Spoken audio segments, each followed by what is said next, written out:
आप देख रहे हैं मिल्लत टाइम्स और मैं हूं शम्स तबरेज़ कासमी। कश्मीर पर आज साढ़े 3 घंटा तक प्राइम मिनिस्टर की मीटिंग हुई तमाम सियासी पार्टियों के साथ। इस मीटिंग का जो नतीजा सामने आया है वो मीडिया की खबरों में है। अल्ताफ बुखारी साहब ने मीडिया से कहा है कि क्या मीटिंग में हुई। उनका कहना है कि बहुत खुशगवार माहौल में बातचीत हुई, लेकिन इस पर कई तरह का रद्द अमल भी सामने आ रहा है। इसी पर आज हम चर्चा करेंगे नेशनल डिबेट में। हमारे साथ हैं ठाकुर अभिजीत जस्टोरिया, जो कश्मीर में बीजेपी के लीडर हैं। आपका स्वागत है मिल्लत टाइम्स में। इसके अलावा हमारे साथ है डॉक्टर तस्लीम रहमानी साहब, आप एसडीपीआई के नेशनल सेक्रेटरी हैं। हो सकता है कुछ देर में हमारे साथ कांग्रेस के सलमान निजामी साहब भी जुड़े। तो आप सबका मिल्लत टाइम्स में स्वागत है। और सबसे पहले ठाकुर अभिजीत जी, आप ही से जानना चाहेंगे कि आज की मीटिंग में क्या बातचीत हुई, किन मुद्दों को लेकर बातचीत हुई। देखिए, ऐसा है कि आज की मीटिंग जो है वो पूरा 3 घंटे चली। सबसे पहले आप ये चीज समझ सकते हैं कि कश्मीर से भी पूरी लीडरशिप को यहाँ पर आमंत्रित किया गया था, जम्मू की भी हमारी लीडरशिप वहां पर थी और एक बड़े खुशगवार माहौल में ये मीटिंग की गई। क्योंकि आप देखें, 5 अगस्त 2019 के उस ऐतिहासिक दिन के बाद जब जम्मू कश्मीर पूरी तरह से हिंदुस्तान का एक अटूट अंग बन गया, उसके बाद यहाँ पर जो है सिचुएशन पहले से इंप्रूव होना शुरू हो गई। वो कैसे मैं कह रहा हूँ कि अगर आप डाटा उठा के देखिए 2019 के पहले का और बाद का, जो पत्थरबाजी के इंसिडेंट्स थे वो बिल्कुल कम हो गए। जो नया रिक्रूट जो भर्ती किया करते थे, नए लोगों ने हथियार उठाने से बिल्कुल मना कर दिया। बड़ा कोई इक्का दुक्का केस होगा जहां पर कोई नए लोगों ने हथियार उठाए होंगे। और इसके अलावा अगर आप देखेंगे, जो ऐसा इंसिडेंट्स थे किलिंग्स के, वो भी कम हो गए। इस समय ये जो माहौल था ये बिल्कुल खुशगवार था और बातचीत के लिए सबको आगे आना था। और इस समय हमारे प्रधानमंत्री जी ने एक प्रधानमंत्री होते हुए भी और उसके अलावा उन्होंने एक बहुत बड़े स्टेट्समैन का एक रोल अदा किया कि सबको ऑन बोर्ड बुलाया। क्योंकि भाजपा जो है वो अपने स्लोगन में बड़ी दृढ़ता से विश्वास रखती है, सबका साथ, सबका विकास और सबका विश्वास। उसी को मद्देनजर देखते हुए सबके लोगों को यहाँ पर आमंत्रित किया गया। 3 घंटे की इस बैठक के अंदर सभी लोगों ने अपना दिल खोल कर रखा सबके सामने, कौन क्या चाहता है। हर एक हिस्से को रिप्रेजेंट किया गया। और प्रधानमंत्री जी ने भी अगर आप देखें वहां से, तो एक नए कश्मीर की बात की, जिस कश्मीर का प्रॉमिस हमने लोगों के साथ 5 अगस्त 2019 के बाद किया था, उसको डिलीवर किया गया सबके सामने। और ग्रेटर डेमोक्रेसी की अगर वो बात करते हैं तो इसके अंदर फिर वो डिलिमिटेशन के बाद आप देखें चुनावों की बात भी होती है, स्टेटहुड भी वापस होने की जो बात है वो भी आने वाले वक्त में होगी। तो सब कुछ जो है वो मुझे लगता है लोगों की फेवर में, लोगों की एस्पिरेशन को देखते हुए किया गया। क्योंकि एक चीज जो हम सबको समझने की जरूरत है कि 5 से 6 दशकों से जहां पर जो खून खराबा हुआ है, जितना यहाँ पर पिछले 3 दशकों में जेलम में खून बहा है, उसका अगर कहीं पर आ जाके हल निकलना था तो इसी तरह से निकलना था कि अगर सबके साथ बातचीत की जाए। और इस माहौल में मुझे लगता है हर एक इंसान ऑप्टिमिस्टिक था। और बाकी भी आप सबके बयान से देख सकते हैं, सिवाय एक दो लोगों को आप छोड़िए जिनकी सियासती जोड़ तोड़ की सियासत के ऊपर डिपेंड करती है, उनको अगर आप साइड पे छोड़ दें तो सब ने जो है positive frame, positive set of mind से बात की। बहुत शुक्रिया। डॉक्टर तस्लीम रहमानी साहब, आप क्या कहेंगे आज की मीटिंग के बारे में। देखिए, मीटिंग तो बहुत खुशाइंद है। खुशगवार हुई या नहीं तो पता नहीं मुझे अभी अंदर क्या हुआ, लेकिन खुशाइंद इन मानों में है कि एक मीटिंग का सिलसिला शुरू हुआ है। 5 अगस्त 2019 को जो एक सियासी तातुल कायम हुआ था, आज वो तातुल टूटा है। और वो ये उम्मीद की जानी चाहिए कि आइंदा भी इस किस्म की मीटिंग्स होंगी और कुछ नए जो स्टेक होल्डर अभी यहाँ नहीं थे वो भी शायद अगले मराहिल में यहाँ शामिल होंगे। ये बात समझी जा सकती है। जो बातें बाद में गुलाम नबी आज़ाद साहब ने कहीं और उमर अब्दुल्ला साहब ने कहीं और मीटिंग में शिरकत से पहले महबूबा मुफ्ती साहिबा ने कहीं, उनको अगर गौर करें तो उसमें बड़ा इख्तलाफ है। जहाँ एक तरफ गुलाम नबी आज़ाद साहब काफ़ी पुरुम्मीद दिखाई दे रहे हैं, वहाँ उमर अब्दुल्ला का ये मानना है कि हम 5 अगस्त 2019 को मुकम्मल तौर पे खारिज कर रहे हैं। हम इस दिन को शुमार ही नहीं कर रहे और उस दिन के हुए किसी फैसले को मानने को तैयार नहीं है और उसके बगैर हम कोई इलेक्शन नहीं चाहते। जबकि सरकार की कोशिश ये है कि डिलिमिटेशन को जल्दी से जल्दी मुकम्मल करके और वहाँ यूनियन टेरिटरी रहते हुए इंतखाब करवा ले। स्टेटहुड का मसला बाद में देखा जाएगा, ये सरकार की कोशिश है। तो ये अभी एक डेडलॉक है जो अगले डिस्कशंस में बहरहाल खुल के सामने आएगा। इसके साथ में दूसरी बात अर्ज करना चाहता हूँ, बज़ार साहब ने फरमाया डेवलपमेंट बहुत बड़ा है, डेवलपमेंट बहुत बड़ा है। देखिए, डेवलपमेंट कश्मीर का इशू नहीं है। कश्मीर का डेवलपमेंटल इंडेक्स अगर आप उठा के देखेंगे तो भारत की बहुत सारी स्टेट्स के मुकाबले में उनका economic and educational and social development बहुत हाई इंडेक्स में है। उनका स्टेट जीडीपी कई स्टेट्स के मुकाबले में, गुजरात जैसी मॉडल स्टेट के मुकाबले में ज्यादा रहा है बिफोर 5 अगस्त 2019। उसके बाद तो बहुत कुछ खराब हुआ है, लेकिन उससे पहले डेवलपमेंट के फ्रंट पे कश्मीर बहुत सारी इंडियन स्टेट्स के मुकाबले आगे रहा है। तो ये इशू नहीं है, इशू है राइट टू सेल्फ डिटर्मिनेशन।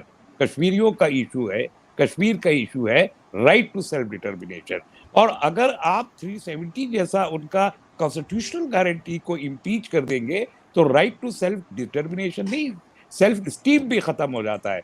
तो ये इशू इतनी जल्दी से खत्म हो जाएगा, ये मीडिया में बात कहने से तो बड़ा अच्छा लग सकता है, लेकिन कश्मीर के अंदर जो लोग मौजूद हैं, कश्मीर में जो हवा चल रही है, वो हवा इसकी तस्दीक नहीं करती है।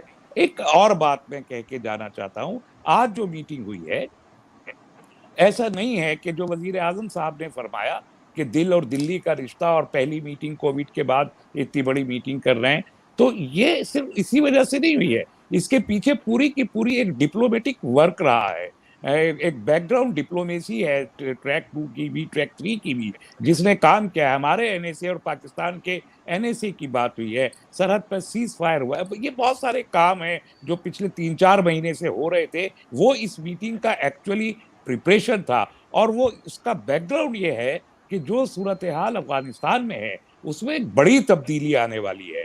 सितंबर तक यूएस की तमाम फोर्सेस का इनखला हो जाएगा और तालिबान डॉक्टर वहां आ तस्लीमा साहब जाएंगे। उस पर बातचीत करेंगे, आप आगे जा जी। रहे हैं। अभिजीत जी, ये मुझे बताइए कि उम्मीद थी लोगों को कि शायद चुनाव का ऐलान हो जाएगा इस मीटिंग के बाद, और या उसके अलावा जो चीजें हैं, स्पेशल स्टेट उसका जो दर्जा छीन लिया गया है पुनः राज्य का, वो वापस लौटा दिया जाएगा, लेकिन ऐसा कोई भी ऐलान नहीं हुआ। इसलिए लोगों में मायूसी है, जम्मू कश्मीर के लोगों में। देखिए, ऐसा कुछ नहीं है कि मायूसी है, मैं खुद जम्मू कश्मीर का ही रहने वाला हूं। अभी डॉक्टर रहमानी साहब ने कुछ बातें कर दी, 370 को लेकर बातें कर दी, तो मैं 2-4 चीजें आपके चैनल के माध्यम से काफी लोगों के डाउट क्लियर कर दूं, क्योंकि ग्राउंड रियलिटी जो है वो हम ही लोग आपको बता सकते हैं, जो यहाँ पर जमे पले हैं, जिन्होंने कश्मीर का वो दौर भी देखा है जब यहाँ पर सब कुछ अच्छा हुआ करता था, और वो दौर भी देखा है जब कत्लो गारत हुई यहाँ पर। तो ये चीजों को समझने की जरूरत है। सबसे पहले 370 का राग जो लोग कोई भी दाता है, उन्हें यह समझ लेना चाहिए कि असंवैधानिक तरीके से 370 लगाया गया था। किसी भी फ्लोर में, किसी अपर हाउस, लोअर हाउस में, कहीं पर भी 370 को डिस्कस नहीं किया गया। जवाहरलाल नेहरू जी ने अपनी मर्जी से प्रेसिडेंशियल ऑर्डर लिया और 370 यहां पर हम लोगों के सिर पर थोप दिया, और उस 370 से निकलते निकलते हमारे को 5-6 दशक लग गए।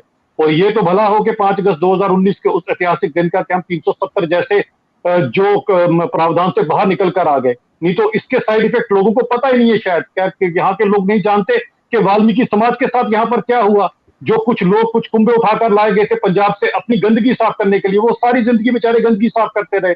उनकी एक बच्ची आपको बताता हूं जो पीएचडी कर गई, उसको बेचारी को सिर्फ और सिर्फ स्वीपर की नौकरी कर सकती थी जम्मू कश्मीर में, और कुछ नहीं कर सकती थी। वेस्ट पीओजी के जेके के लाखों लोग जो अपने ही देश में रेफ्यूजी बनकर रह गए, उनका आज तक किसी ने नहीं सोचा। ना कभी किसी कांग्रेस ने, ना किसी नेशनल कॉन्फ्रेंस ने, अगर किसी ने सोचा तो भाजपा ने सोचा।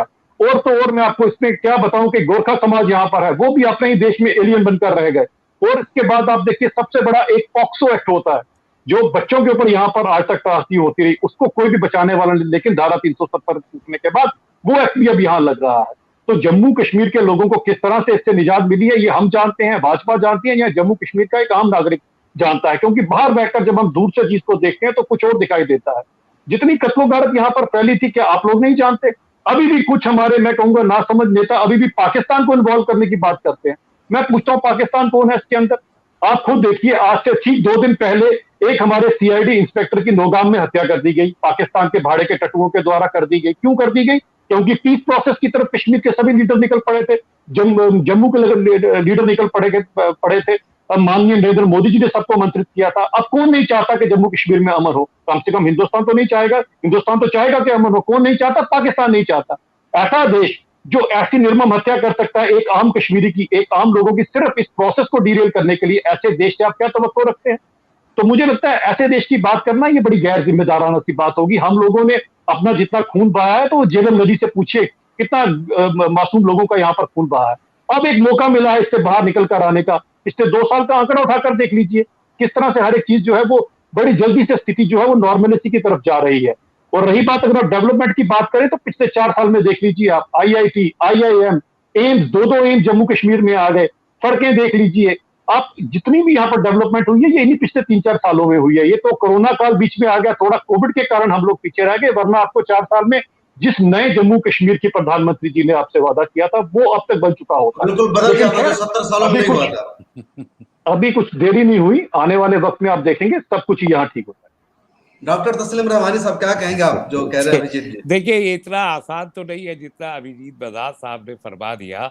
370 एक कॉन्स्टिट्यूएंट असेंबली कश्मीर का रेजोल्यूशन था और उसके तहत ये हुआ। मैं उस वो एक बड़ी लंबी और डिटेल्ड एक बहस है, मैं उसमें जा नहीं रहा अभी।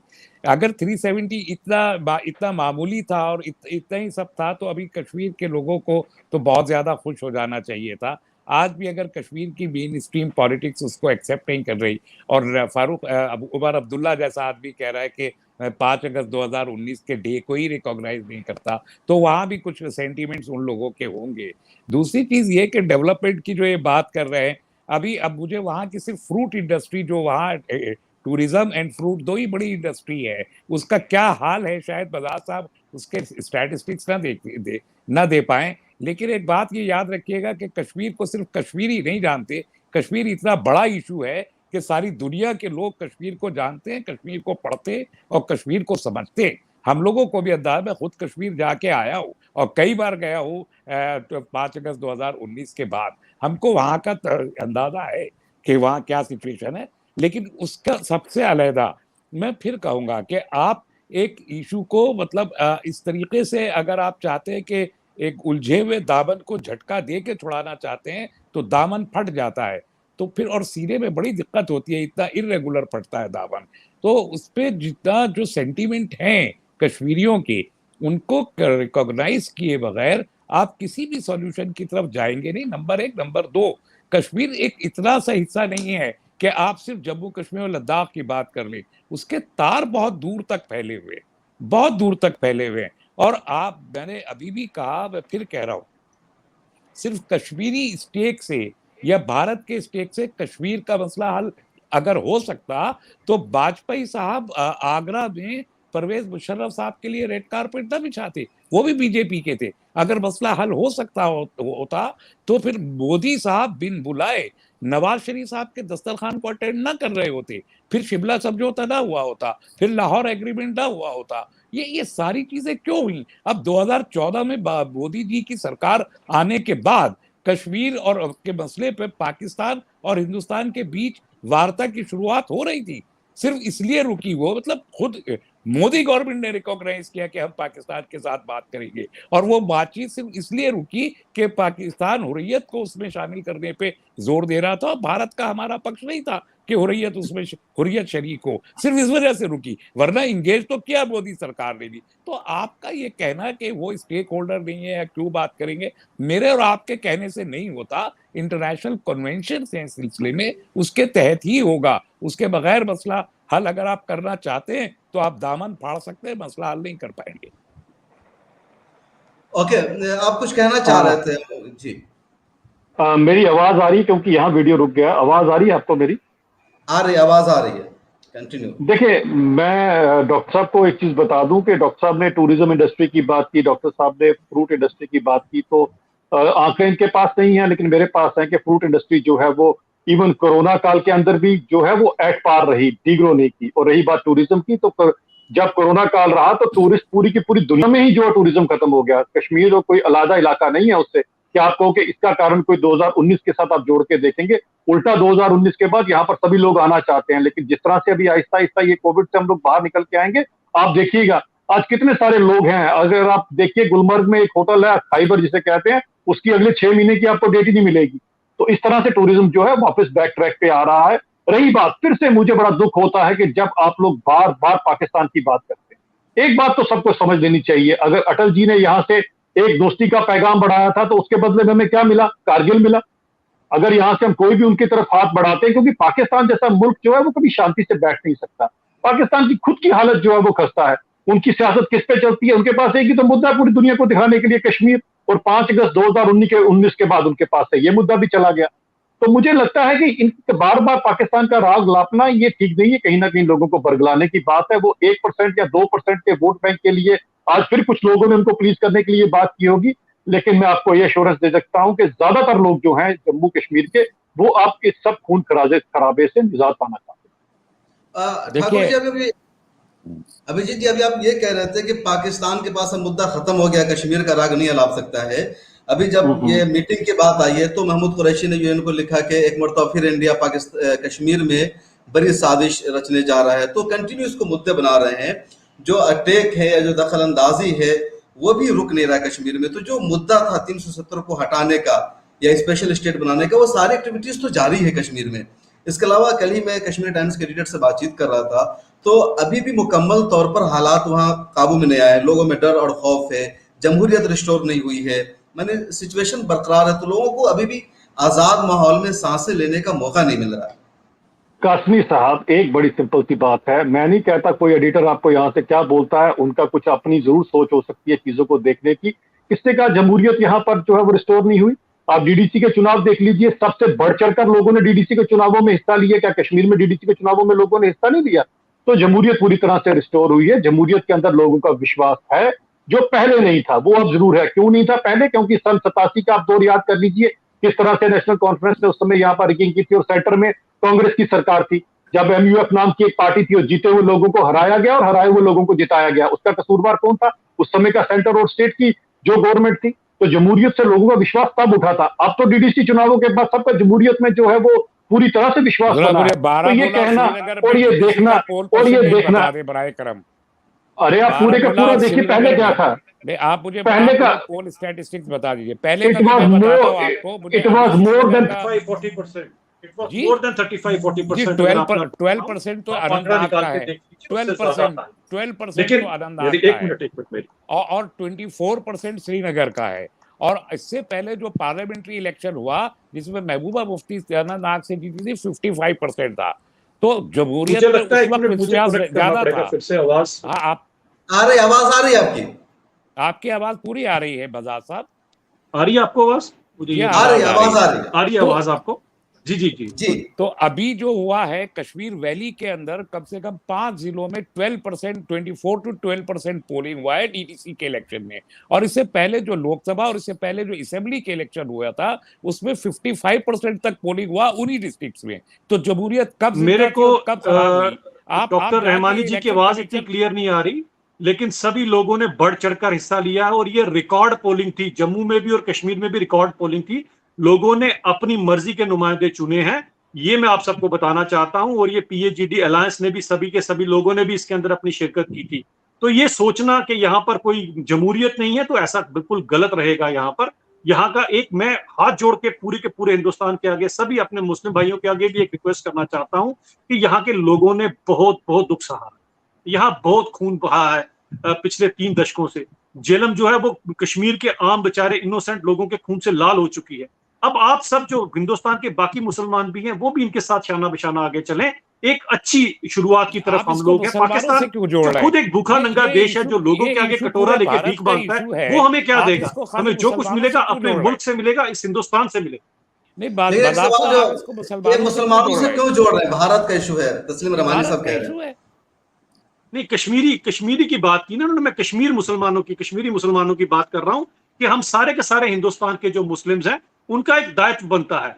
हम सबके सब इसी देश के लोग हैं, हमारा एक दायित्व बनता है। हम क्यों पाकिस्तान की बात सुनकर क्यों अपने लोगों को कटघरे में लाने में ऐसी क्यों गैर जिम्मेदाराना बात करें? हमारा यहाँ का मुसलमान is proud to be Indian Muslim, लेकिन चंद लोग ऐसे बयान उधर के उधर देकर कहीं ना कहीं हमारे बाकी वाले जो मुस्लिम ब्रदर्स हैं उनको शक के कटघरे में लाकर खड़े कर देते सिर्फ और सिर्फ अपनी सियासत के लिए। ये बड़ा दुर्भाग्यपूर्ण है। देखिए कि हम सबके सब एक हैं, भले वो कश्मीर का मुसलमान है, केरला का मुसलमान है, पूरे हिंदुस्तान का मुसलमान है, सबके सब ने अपने इस हिंदुस्तान को बनाने के लिए अपनी शिरकत की है।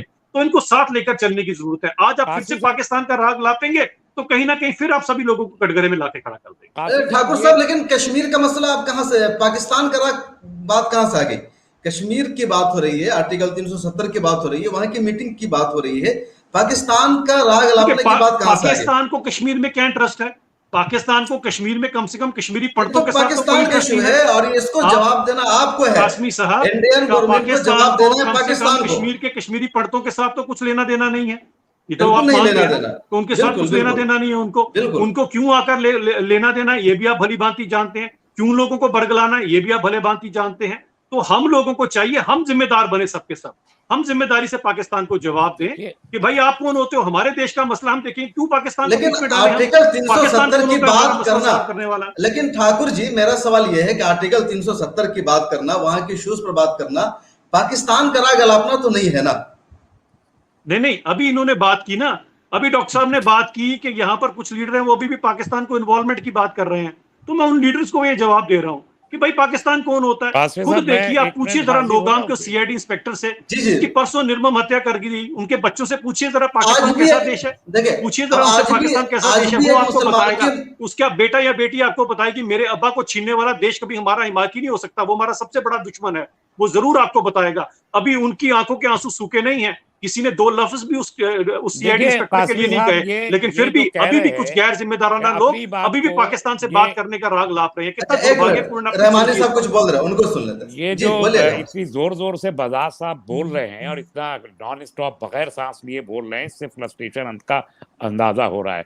वरना ये खुद ही कह रहे थे हालात नॉर्मल हो गए, और खुद ही कह रहे हैं कि सीआईडी का ये क्या कह रहे हैं, मतलब ये न्यूज है कि सीआईडी इंस्पेक्टर को अभी परसों बाद रोज आना दो तीन एनकाउंटर या क्रॉस बॉर्डर हो रहा है या अंदर टेररिज्म पाया जा रहा है, आप कह रहे हैं हालात नॉर्मल हो गए। तो ऐसी रोजी पिक्चर क्रिएट पेश करना भारतीय जनता पार्टी के पॉलिटिकल कल्चर में शामिल है कि वो कश्मीर के मसले को लेके हिंदुस्तानी मुसलमानों के ऊपर सबसे पहले इल्जाम लगाते हैं, और वही इन्होंने ये कहा ये सिर्फ देखिए, हिंदुस्तानी मुझे ना मुसलमानों का या आवाज क्लियर पाकिस्तान नहीं का आ रही, मसला मुझे लगता है तो मैं है नहीं। किसी लफ्ज को गलत सुन लूंगा तो गलत बयान हो जाएंगे। आवाज अच्छा, क्लियर नहीं रहमानी आ रही क्योंकि मेरा इसका एयरपॉड का कनेक्शन टूट गया है। अच्छा, अगर कोई आप बात मुझे लो नहीं, करें तो मैं फिर से कनेक्ट कर लेता हूँ। आपको दोबारा ये कर रिमूव करके दोबारा करेंगे आप? हाँ, फिर कनेक्ट कर लेंगे, तो आप उसको वहां से कर लीजिएगा। 1 मिनट ओके मुझे दीजिएगा सिर्फ, जी जी ओके, ठीक है, अब जब तक सही कीजिए। 1 मिनट चाहिए मुझे सिर्फ आपका। ओके, सही कीजिए, जब तक आप बोल सकते हैं, रहमानी साहब कुछ बोलना चाहे तो। जी मैं ये अर्ज कर रहा था कि ये हिंदुस्तान के मुसलमानों का अजीब मसला है। कश्मीर के मुसलमान हिंदुस्तानी मुसलमानों से हमेशा शाकी रहते हैं कि हमारे मसले पे हिंदुस्तानी मुसलमान कुछ बोलते नहीं है, जबकि हिंदुस्तानी मुसलमान ह्यूमन राइट्स के इशू को लेके जितनी जोर से बोलते हैं शायद ही कोई और बोलता हो। और भारतीय जनता पार्टी का मसला यह है कि वो ये कहती है कि हिंदुस्तानी मुसलमान कश्मीरी मुसलमानों के टेररिज्म को सपोर्ट करते हैं और पाकिस्तान को, तो हम यहाँ ना वहाँ, हम एक दरमियान में खड़े हुए हैं। हमारा स्टेक सिर्फ इतना है कि जो ह्यूमन राइट्स का वायलेशन हो रहा है, अब आप बताइए, ये लोग बात नहीं करते तो अमन की बात, बड़ी इमोशनल और जज्बाती बातें करते हैं। 1 लाख से ज्यादा मुसलमान शहीद हो चुके वहां कश्मीर के पिछले 40 साल में, 1 लाख से ज्यादा, 25,000 लोग डिसअपियर्ड हैं। और वो तो एक मर्द है जो डिसअपियर्ड हो गए, उनकी जो बीवियां हैं वो मुअल्लक हैं, उनको पता नहीं कि वो मुतल्लिका हो गई, बेवा हो गई, या क्या स्टेटस है, वो इधर है ना उधर है, उनके बच्चे यतीम है या बाप वाले, कुछ पता नहीं है पूरी। अभी ये कह रहे थे कि फ्रूट इंडस्ट्री 2019 में 5 अगस्त के बाद में फ्रूट इंडस्ट्री 74% जाए हुई, सड़ के गया है कश्मीर। और अभी इसी साल जब ये कह रहे हैं कि कोरोना की वजह से कारोबार खत्म हुआ, हाईवे बंद हो गया और उस हाईवे को रिपेयर नहीं किया गया, ये कह रहे नई सड़कें बन गई हो गया, और हाईवे पे एक वक्त में हजारों ट्रक खड़ा रहा एक हफ्ते तक, और वो फ्रूट सड़ गया। आर्मी ने 10,000 दरख्त वहां सेबों के काटे, इसी साल काटे हैं। तो आप कहते हैं कि हर चीज नॉर्मल हो गई, आप समझते हैं कि सारी दुनिया की आंखें बंद हो गई, और जो बीजेपी अपनी जर्द आंखों से दिखाएगी वो पीलिया सारे देश को, सारी दुनिया को हो जाएगा। ऐसा नहीं है कि कोई देख ना रहा हो। जिस वक्त 2019 में आपने वहां पर टोटल लॉकडाउन किया था और परिंदा को पर नहीं मारने दे रहे थे, ओआईसी के लोग यहाँ आना चाहते थे, ह्यूमन राइट्स का डेलीगेशन लेके आपने इजाजत नहीं दी थी, इंटरनेशनल मीडिया को आपने इजाजत नहीं दी थी। उस वक्त भी बीबीसी वहां जाके और ऑडियो के जरिए रिपोर्ट करके सारी रिपोर्ट दे रहा था। उस वक्त भी हमको ये रिपोर्ट मिल रही थी कि आर्मी के लोग वहां पर जाके अनाज के जो ड्रम थे, उन ड्रम्स में को अपनी लातों से उसको गिरा रहा था, और उस अनाज के ऊपर मिट्टी का तेल और पेट्रोल डाल रहा था ताकि वो इस्तेमाल के काबिल न रहे। आप समझते हैं कि सारी बातें दुनिया को पता नहीं है? कोई देख नहीं रहा। आप चाहे जितनी गुड़ी गुड़ी पिक्चर, और आप समझते हैं कश्मीरी जो जिनको हम गले लगाना चाहते हैं, जिनको हम ये चाहते हैं कि वो हमेशा हमारे साथ रहे, खुश खुर्रम, और जैसे उत्तर प्रदेश है, झारखंड है, मद्रास है, कलकत्ता है, केरल है, उस तरीके से कश्मीर भी रहे। लेकिन क्या रहमानी साहब सारी बातें आ गई है। ठाकुर जी, आपकी तरफ से डबल आवाज आ रही है, टकरा रही है आपकी, स्पीकर खुला हुआ है क्या? आवाज जा रही है, तो वो जरा सा उसको देख लीजिए और फिर आप अपना माइक आपका म्यूट कीजिए। देखिए, मैं जो आवाज बोल रहा हूँ उधर से आवाज ब्रेक होकर वापस आ रही है आपकी तरफ से। अब आ रही है आपको? हाँ, अब आ रही सही आवाज। मैं जरा प्लीज मुझे रिपीट कीजिएगा कि हमारे रहमानी डॉक्टर साहब ये कह रहे थे कि कश्मीर में 1 लाख लोगों को मारा गया, शहीद हुए, 25,000 से ज्यादा लोग गायब हैं, और इसके अलावा इंडस्ट्री का नुकसान हुआ है, और एक तरीके से मुसलमानों के साथ ज्यादती हुई है। ये पूरा खुलासा रहा है डॉक्टर साहब की बातों का।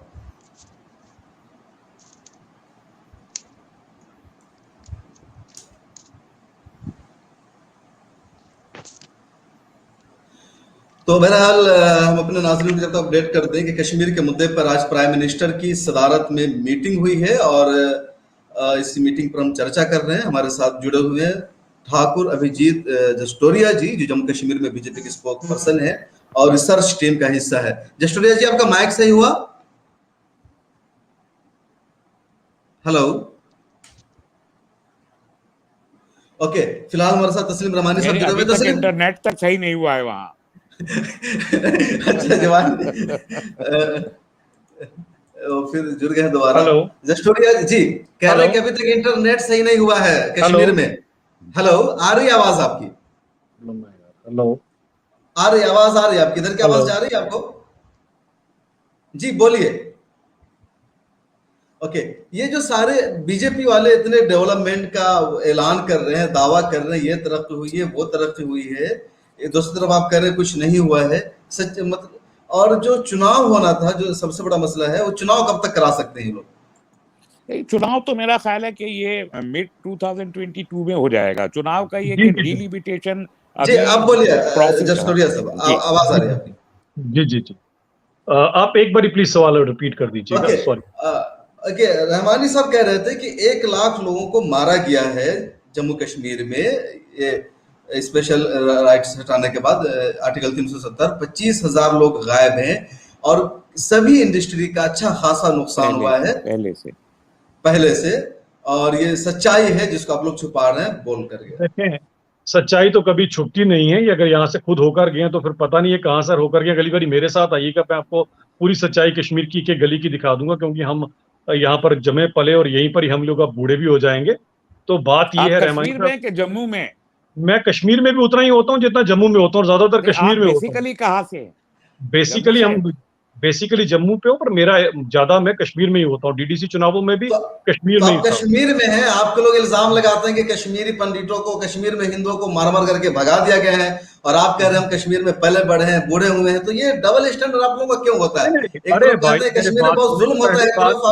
सुन लीजिए, ऐसा नहीं, ऐसा है कि मेरा नाम अभिजीत सिंह जसरोटिया है। आप ये भी जरा जान लीजिए, कश्मीरी पंडितों के साथ जो हुआ वो आपके सामने ही है। हम वहां पर जो रह रहे हैं, पंडित अभी है श्रीनगर में कि नहीं है? कश्मीरी में इक्के दुक्के पंडित अभी भी हैं, ऐसा नहीं है कि बिल्कुल इक्के दुक्के। तो ये हरि पर्वत का मंदिर कौन वहां संभालता है? वहां पर पंडित है ना, अभी भी जो पंडित संभालते हैं, अभी भी पंडित हैं यहाँ पर। ऐसा नहीं है कि पूरी तरह से, लेकिन वो लोग जो यहाँ पर पीछे रह गए हैं। थ्रेट नहीं है? थ्रेट सबको है जी, थ्रेट क्यों नहीं है? वहां पर थ्रेट तो है। अभी 30 साल से वहां पर रह रहे हैं।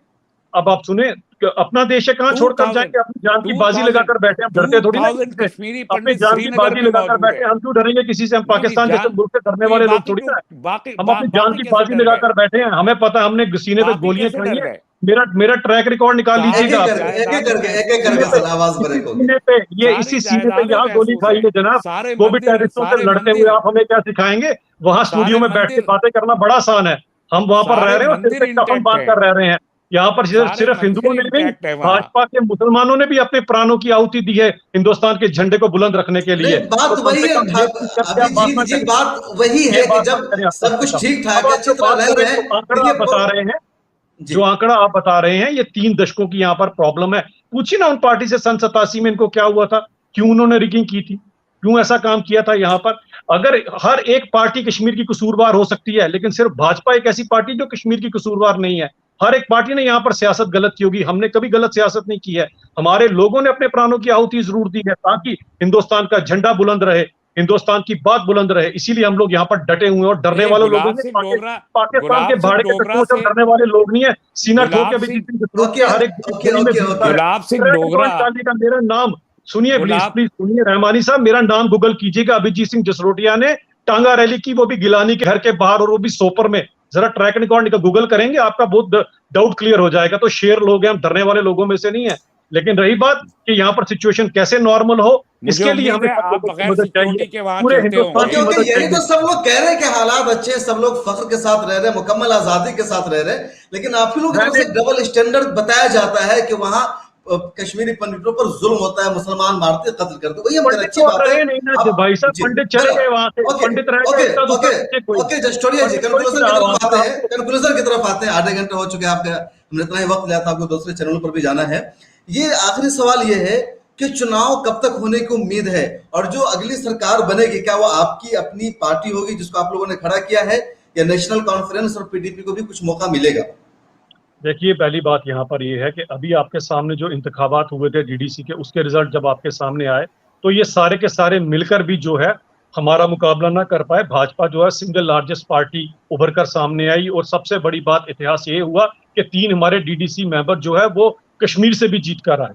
तो एक एश्योरेंस तो आप ले लीजिए कि भाजपा सिंगल लार्जेस्ट पार्टी बनेगी और मुख्यमंत्री भी भाजपा का ही होगा। तो ये भी आप मेरे से यहाँ से आप लेकर चल सकते हैं।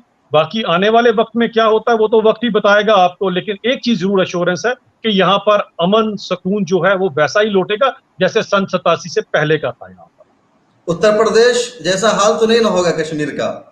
खैर, तस्लीम रहमानी सब कुछ कह रहे हैं। उत्तर प्रदेश में क्या गलत है मुझे बताए ना, उत्तर प्रदेश में क्या गलत है आप बताएं जरा। क्या उत्तर प्रदेश का आप सवाल बाद में कर लीजिएगा, अभी बाद में कीजिएगा। खैर चलिए, डीलिमिटेशन हो रहा है कश्मीर में, जो डीलिमिटेशन हो रहा है, इनका मसला ये रहा है। कश्मीर के जो पंडित हजरात हैं, एक तो 2000 के करीब कश्मीर में पंडित हजरात अभी मौजूद है और तमाम मंदिर इंटैक्ट है, उनमें पूजा होती है, वो सब उसका एहतमाम करते हैं, अमन के साथ है, दुकानें मौजूद हैं उनकी लाल चौक में और सब जगह, वो अपने कारोबार कर रहे हैं अमन सुकून के साथ 30 साल में से कोई दिक्कत नहीं। दूसरा, अभी जो लाखों पंडित चले गए बेचारे, 2000 कहाँ 200 भी नहीं होंगे पीछे, कौन सा आपके पास आंकड़ा, क्या बात करते हैं? अभी जो डीलिमिटेशन ये कर रहे हैं, इनका प्रॉब्लम पुनः कश्मीरियों का ये है कि वो ये चाहते हैं, उनकी डिमांड है ओपनली पब्लिकली, उन्होंने कहा है कि जब तक कश्मीरी पंडित चीफ मिनिस्टर नहीं बनेगा हम वापस वहां नहीं जाएंगे।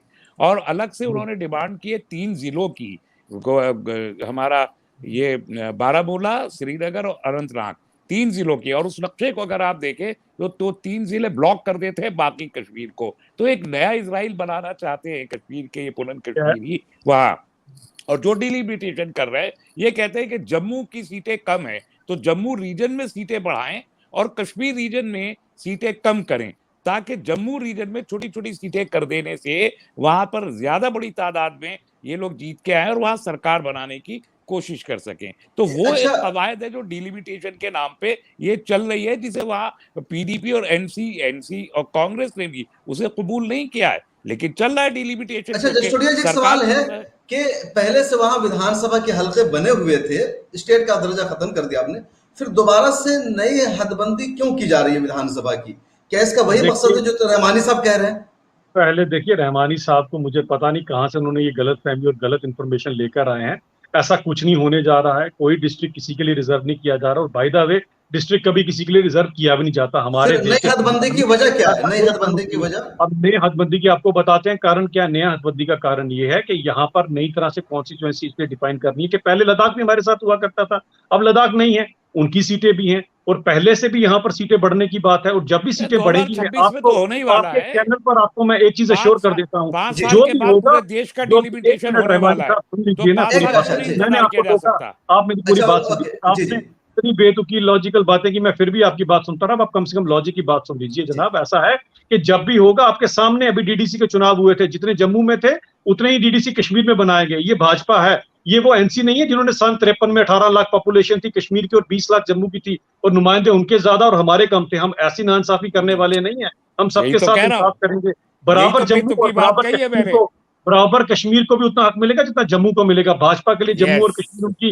दो यस आंखों की तरह है। लेकिन कुछ यही लोग अगर बेतुकी बात पॉलिटिक्स कही थी सियासत मैंने करना भी। चाहते हैं, अगर करना चाहते हैं तो वो करें, उनको मुबारक है। और आपको एक और बता दूं, कोई हजारों में पंडित नहीं, चंद 40, 50 या 100 पंडित पीछे रह गए हुए, बाकी अब बेचारे मेरे सबके साथ साथ चलिएगा खौफ आप मेरे खौफ साथ और डर चलिएगा से। श्रीनगर। आप मेरे मैं साथ, आप पता आपको नहीं कहां इनवाइट कर पर रहा हूँ, जाएंगे, मेरे साथ चलिएगा आप, आप मैं आपको मेरे लेकर साथ चलूंगा एक चलिएगा, मैं जगह पे आपको जनाब। लेके यही चलूंगा। तो एक सबसे बड़ा दुख पता भी क्या है, हमारे कश्मीर में जी हर एक इंसान यहाँ पर पैराट्रूप लैंड करता है और खुद को कश्मीर का एक्सपर्ट बताना शुरू हो जाता है। जिन लोगों ने सीने पे गोलियां खाई हैं उनसे पूछे जनाब दर्द क्या होता है, दूर बैठ उनसे ही के पूछा नजारा है, देखने का कुछ उनसे ही और मजा पूछा है, आता है। उनसे भी हाँ, मुलाकात कुछ और ओके मजा करवाऊंगा ओके आपसे, आता है। आप चलिए मेरे साथ। तो ये बात ओके, जरूर बहुत आइएगा, मैं शुक्रिया। आपको आमंत्रित करता हूँ, आप आइएगा, मेरा नंबर मैं आपको शुक्रिया मैसेज करूंगा, जरूर आइएगा। ओके, शुक्रिया बहुत शुक्रिया। शुक्रिया। तो हम कश्मीर के मुद्दे पर बातचीत कर रहे थे, खासतौर पर कि कश्मीर आज 24 जून को वजीर आजम नरेंद्र मोदी की सदारत में तमाम सियासी पार्टियों की हिज़्ब इख्तिलाफ की कुल जमाती मीटिंग हुई, जिसमें कश्मीर के मसाइल पर बातचीत की गई और उम्मीद है कि वहां जल्द चुनाव होगा। कुछ चीजें बाकी रह गई हैं, हालात कश्मीर में मजीद बेहतर होंगे। हमारे साथ चर्चा में शामिल हुए डॉक्टर तस्लीम रहमानी, एसडीपीआई के नेशनल सेक्रेटरी है, और जनाब ठाकुर अभिजीत जस्टोरिया जी, जो कश्मीर में बीजेपी के स्पोक पर्सन है, वहाँ के रहनुमा है। आप सब ने अपनी बात रखी। हमारे व्यूवर्स, आप इस बारे में क्या धन्यवाद सोचते हैं, कमेंट सेक्शन में जरूर लिखें। बहुत शुक्रिया, आप सब ने मिलर टाइम्स की डिबेट में बहुत शिरकत शुक्रिया, धन्यवाद। आदाब। की। धन्यवाद। कैसे बंद होगा? 1 मिनट, यहीं से हो जाएगा। हाँ, यहाँ से ली